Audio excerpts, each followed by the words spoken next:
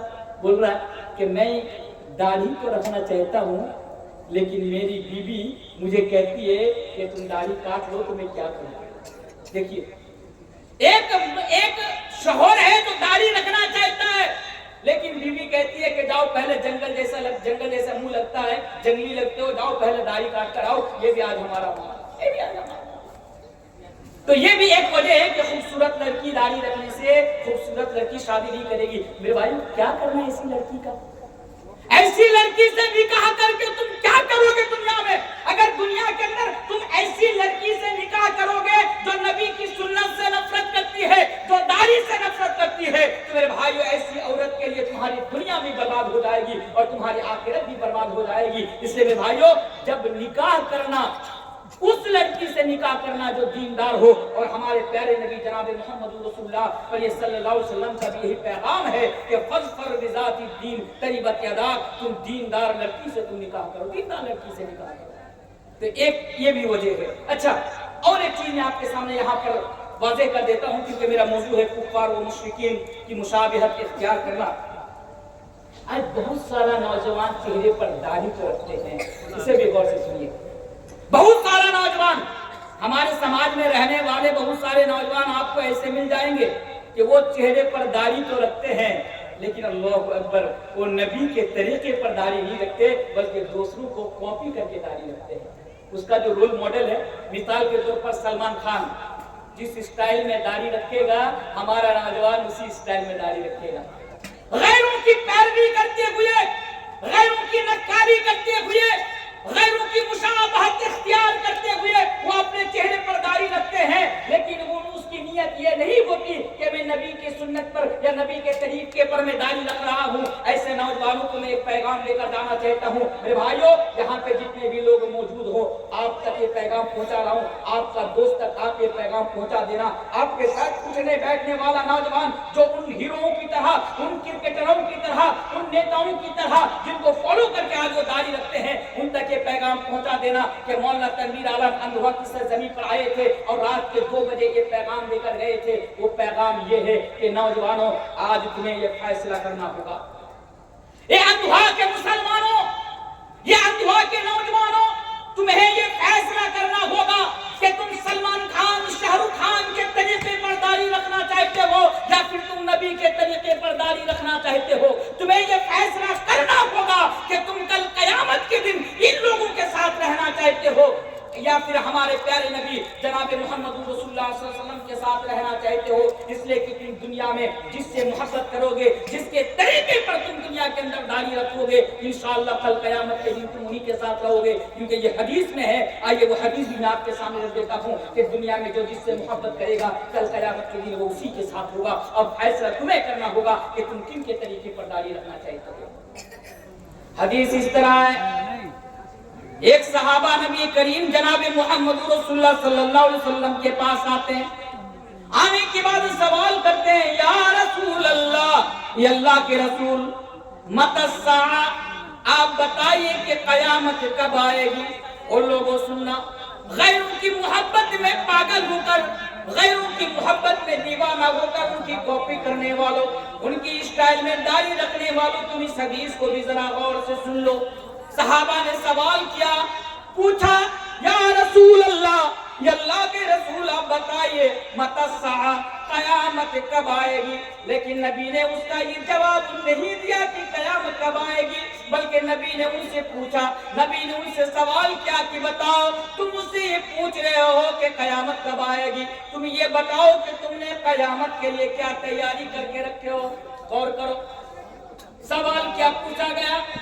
سوال تو یہ کیا گیا کہ قیامت کب آئے گی، متی الساعہ، لیکن نبی نے یہ جواب دیا کہ بتاؤ کہ تم نے قیامت کے لیے کیا تیاری کر کے رکھے ہو؟ اس نے جواب دیا کہ اللہ کے نبی میرے پاس تو بہت زیادہ نمازیں نہیں ہیں، میرے پاس تو بہت زیادہ روزے نہیں ہیں، اے اللہ کے نبی میرے پاس تو بہت زیادہ نیکیاں نہیں ہیں، لیکن ہاں میں اللہ اور اللہ کے رسول سے محبت کرتا ہوں۔ پھر اللہ کی پیارے نبی نے بیان فرمایا کہ لوگوں سنو، دنیا میں جو جس سے محبت کرے گا کل قیامت کے دن وہ اسی کے ساتھ رہے گا۔